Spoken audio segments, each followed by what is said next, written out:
Olá a todos pessoal, sou o Paulo On e você está em mais um vídeo aqui no meu canal no YouTube. Essa série de vídeos que nós começamos hoje é uma série especial porque nós vamos, à medida do tempo, responder várias perguntas que nós temos recebido nas minhas redes sociais. Esse é o primeiro vídeo dessa série, então vamos lá para as perguntas e respostas.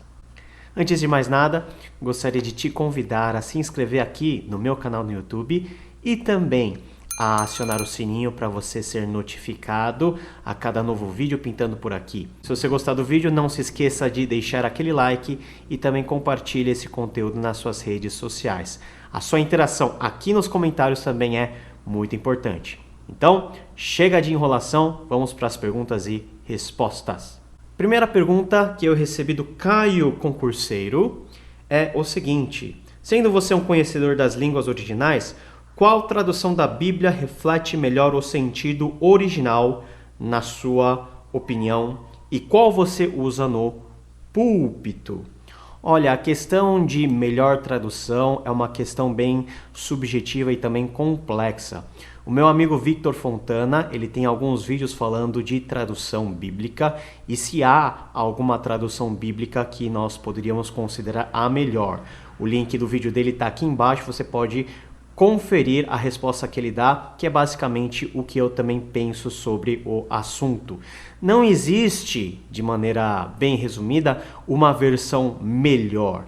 Existem versões que, cada qual, à sua maneira, tentam transmitir a mensagem original da melhor maneira possível.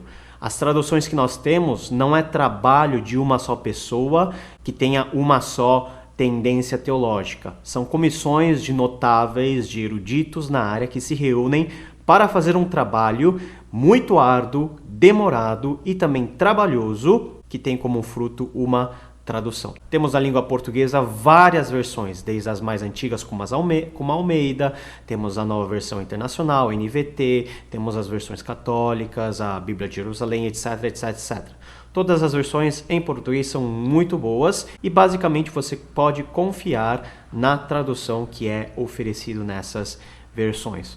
Quanto à pergunta qual Bíblia eu uso no púlpito, ou seja, quando eu prego, eu basicamente me adequo à cultura da igreja onde eu estou pregando. Na minha igreja, por exemplo, nós usamos a nova versão internacional de maneira geral, então é essa a versão que eu costumo usar nas pregações públicas, até para que as pessoas possam acompanhar no texto e as pessoas não terem muita confusão. Já na maioria das igrejas presbiterianas, por exemplo, a versão que é a mais utilizada é a Almeida Revista Atualizada. Nas Assembleias de Deus é a Almeida Revista Corrigida e assim por diante. As igrejas mais contemporâneas estão optando em usar até a nova versão transformadora. De acordo com o público e de acordo com a igreja, eu tento usar a Bíblia que a maior quantidade de pessoas possa acompanhar junto comigo sem problema.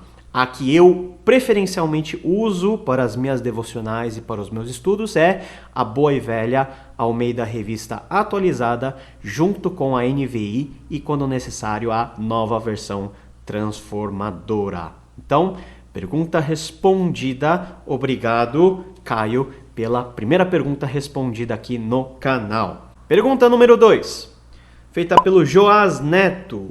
Pois bem, existe um quiasmo em Gálatas 6, 15 e 16 ou não? Olha, Joás, essa é uma resposta muito complexa para eu poder apresentar nesse vídeo. Eu vou tentar preparar um vídeo um pouquinho mais complexo e um pouquinho mais bem elaborado no texto em 10 para tentar responder a sua questão. Eu creio que você com essa pergunta está tentando perguntar implicitamente quem eu considero ser o Israel de Deus. Bom, essa pergunta é mais fácil de ser respondida para mim. O povo de Deus, o Israel de Deus aqui, é constituído por todos aqueles que são lavados e remidos pelo sangue do Cordeiro, independente da sua origem étnica, sejam judeus, gregos, gentios. Todo mundo que se submete ao senhorio de Cristo é o Israel de Deus e é o todo Israel que o apóstolo Paulo ele se refere. Pergunta respondida? Vamos para a próxima. Pergunta número 3. Pergunta feita pelo Felipe Viana, pelo Twitter. O que você acha sobre as igrejas que comemoram as festas judaicas hoje?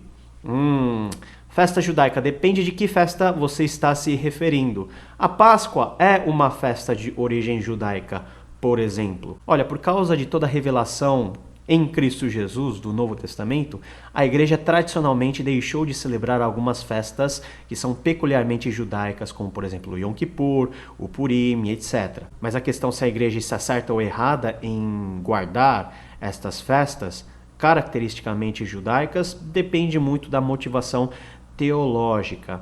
Há uma tendência no nosso meio cristão de judaização e, de certa forma, volta à guarda das tradições da lei. Nesse sentido, eu acho que a guarda dessas festas judaicas é mais negativa do que positiva, porque de alguma maneira mina toda a revelação feita no Novo Testamento e também a obra expiatória definitiva feita por meio de Jesus Cristo. Então, guardados esses pontos, não vejo, por exemplo, motivo de grande alarde algumas comunidades festejarem de maneira simbólica ou até de maneira didática algumas festas importantes do contexto judaico, mas prioritariamente nós temos que buscar a motivação teológica e também a coerência teológica com aquilo que nos foi revelado no Novo Testamento, particularmente e principalmente sobre a pessoa e a obra do nosso Senhor e Salvador Jesus Cristo. Qual que seria, por exemplo, a serventia de celebrar o Yom Kippur na igreja, sendo que nós sabemos que por meio de Jesus Cristo, por meio do sangue do Cordeiro, nós temos a expiação definitiva. Não tem muito nexo teológico, pelo menos ao meu ver, a celebrar essas festas num contexto em que nós não temos nem templo, nem necessidade de sacrificar anualmente e nada do que era do contexto antigo judaico. Então, a motivação teológica é algo relevante e a coerência com a revelação do Novo Testamento é um fator importantíssimo na hora de nós definirmos quais festas ou não devemos ou não comemorar. É algo que eu deixo para a avaliação de vocês. Próxima pergunta feita lá no Instagram pelo Ivan Machado. Você tem um método que te discipline a estudar o hebraico constantemente? Tipo horários, dias, o que estudar primeiro, etc. Conta um pouco da sua experiência de estudos. Uma pergunta um pouquinho longa, extensa, relacionada com a rotina diária e também com a experiência de estudo. Vou me ater nesse vídeo apenas à rotina diária. Todo dia, pela manhã, eu costumo pegar um versículo por dia, das línguas originais grego e hebraico, e estudá-lo. Estudá-lo de uma maneira mais aprofundada, lê-lo e refletir sobre o conteúdo que esse versículo nos apresenta. Esse é o trabalho, na verdade, básico do grego diário e do hebraico diário, que é nada mais nada menos do que o meu devocional publicado para que possa servir de edificação para os irmãos. Então, todo dia eu tento ter um contato com as línguas originais, porque eu tenho a convicção de que sem esse contato diário nós perdemos muito fácil aquilo que nós aprendemos a duras custas, porque não é fácil aprender nem grego e nem hebraico num contexto em que essas línguas primeiramente são mortas e que nós não usamos diariamente. Então todo contato diário vem a acrescentar muito no seu conhecimento final. Minha experiência de estudo basicamente se baseia nesse contato diário que eu tenho com as línguas originais. Ter contato diário é muito importante e por isso eu te convido a acessar diariamente Grego Diário e Hebraico Diário, doses diárias de línguas originais bíblicas para você começar o seu dia. Vamos para a próxima pergunta. Essa pergunta foi feita pelo Luiz Carlos Santos, pela Manuela Silva e por alguns outros nos nossos canais. Afinal de contas, quem é essa tal de Lilith? Eu tenho percebido que muitas pessoas estão perguntando sobre Lilith e eu não sei porquê. Não sei se aconteceu algum evento ou alguma coisa que fizeram com que as pessoas tivessem curiosidade nessa figura basicamente mitológica do judaísmo antigo. O meu amigo Victor Fontana, no canal dele, tem um vídeo super legal que fala em detalhes sobre esse mito que não é bíblico e também não faz parte da doutrina e do evangelho bíblico.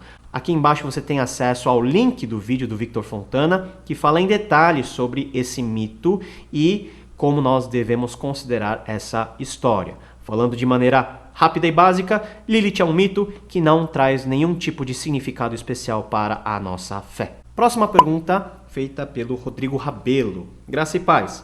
Por gentileza, o verbo anablepsasai está no auristo? Qual o seu significado? Olhar por cima ou olhar para cima?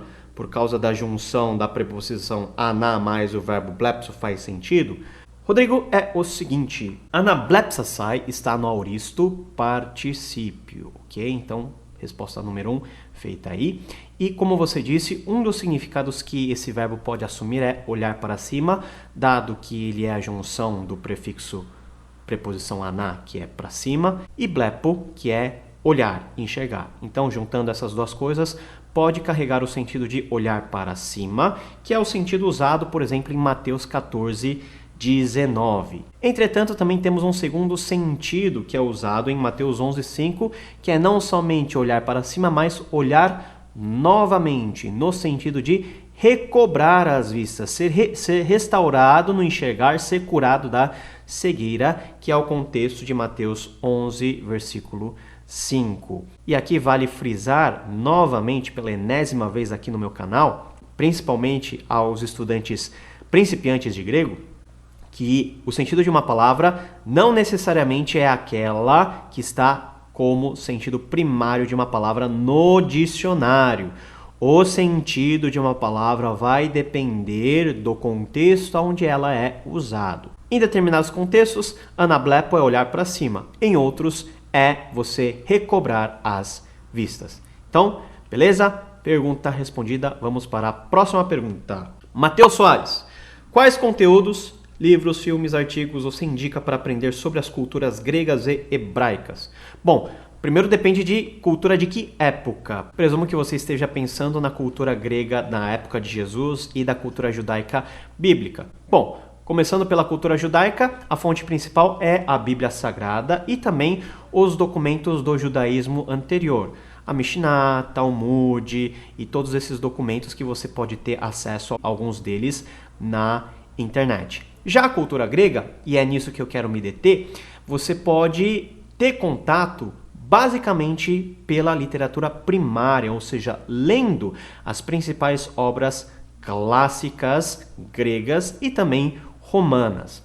Como o corpus de literatura grega e romana é algo imenso, né, e ler em uma vida é quase que impossível, eu gostaria de te sugerir uma leitura que me ajudou muito, que é Os Mitos Gregos. Os Mitos Gregos, escrito pelo Robert Graves. Na verdade, são 2 livros, né, publicados pela editora Nova Fronteira, que vem nesse box aqui, e esses livros basicamente falam dos mitos, dos deuses, dos semideuses, dos heróis no contexto grego. E esses livros ajudam muito a você entender qual é o mundo religioso e o mundo filosófico da época. Então fica a dica para esses livros para você conhecer melhor. Em termos de filmes, nós temos grandes filmes assim hollywoodianos, 300, Troia. Troia, por exemplo, é baseado na obra máxima de Homero, que é a Ilíada, tá? Então quando você lê a Ilíada, você meio que desenha na sua cabeça flashes desse filme Troia. Basicamente, o que eu te aconselho é você ler com calma os clássicos e também livros de apoio que podem te ajudar a compreender melhor o mundo grego e o mundo judaico. Última questão de hoje, já nos estendemos bastante, mas a última questão é o seguinte, foi enviado pelo Legal Plus. Legal Plus é o nome? Ok. Gostaria de obter mais informações sobre suas linhas doutrinárias. Ok, falando de maneira simples, eu sou presbiteriano, então sou reformado e calvinista. Eu procuro manter essa grande tradição que eu considero a mais lógica e a mais adequada ao meu entendimento das Sagradas Escrituras, mas também como biblista e como alguém que lida com o texto de maneira primária, eu procuro sempre me ater à revelação máxima da Palavra de Deus. A doutrina é algo que nos ajuda a compreender a palavra de Deus, mas a palavra de Deus como um todo. A revelação das Sagradas Escrituras está sempre acima de todas as coisas. Eu não sacralizo as minhas confissões e nem as minhas doutrinas no mesmo patamar que a Bíblia, porém eu tento ler a Bíblia com uma hermenêutica que eu considero a mais razoável, que é a hermenêutica reformada, particularmente calvinista, dentro do contexto presbiteriano. Então, sou presbiteriano da Igreja Presbiteriana do Brasil, e essa é a minha bagagem doutrinária. É isso, nós terminamos por aqui essa sessão de perguntas e respostas, a primeira no meu canal, e eu espero fazer isso semanalmente, mas isso vai depender da sua interação aqui nos comentários, mandando perguntas, mandando dúvidas prioritariamente bíblicas, mas também, como essa última, relacionada à minha vida particular. Quando for o caso, eu também terei o prazer de responder. O seu comentário, a sua sugestão, as suas críticas, todas elas são elementos muito importantes para termos um conteúdo aqui de qualidade e buscar atender sempre às suas expectativas. Deixa aqui embaixo a sua pergunta, o seu comentário, qualquer coisa nesse sentido. Também acesse as minhas redes sociais que estão aqui nos meus links e você pode mandar a sua pergunta, a pergunta que tira o seu sono em termos bíblicos, teológicos e assim por diante. Nos vemos na semana que vem com mais um vídeo perguntas e respostas. Então é isso, nos vemos próxima semana. Tchau!